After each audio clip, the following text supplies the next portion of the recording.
Para pedagang hewan kurban di Kota Martapura, Oku Timur mengeluhkan omset penjualan hewan kurban yang turun drastis.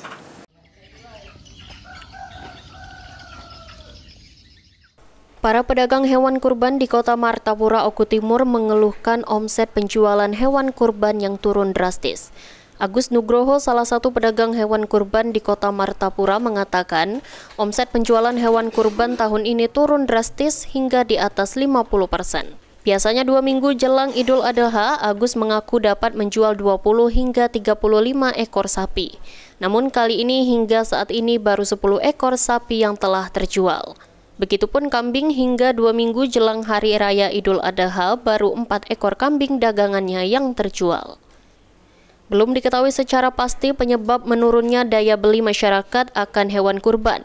Namun dirinya masih berusaha optimis dan berharap akan ada peningkatan pembeli di hari-hari terakhir jelang Idul Adha nantinya. Itu saya turun sih kalau di kandang saya ya, nggak tahu kalau di tempat teman-teman lain. Kalau di kandang saya 50% sih drop turun. Mungkin lebih ya, sampai sekarang ini biasanya saya tuh udah kadang, kalau tahun kemarin saya bisa jual 35 ekoran. Kalau sekarang ini ya alhamdulillah bersyukur masih baru 10 sih, baru 10 ekor saya ngelakuin. Untuk sapi itu? Untuk sapi. Biasanya kalau tahun-tahun kemarin? Kalau tahun kemarin itu saya habis 35-an, kayaknya lebih ya, 35-an ada kemarin, tahun kemarin itu. Untuk 2 minggu menjelang Idul Adha ini biasanya sudah terjual berapa?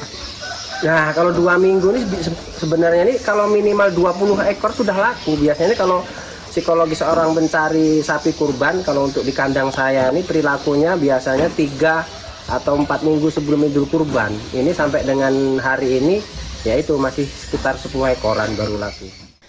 Elvandri Jeffriyadi, PAL TV.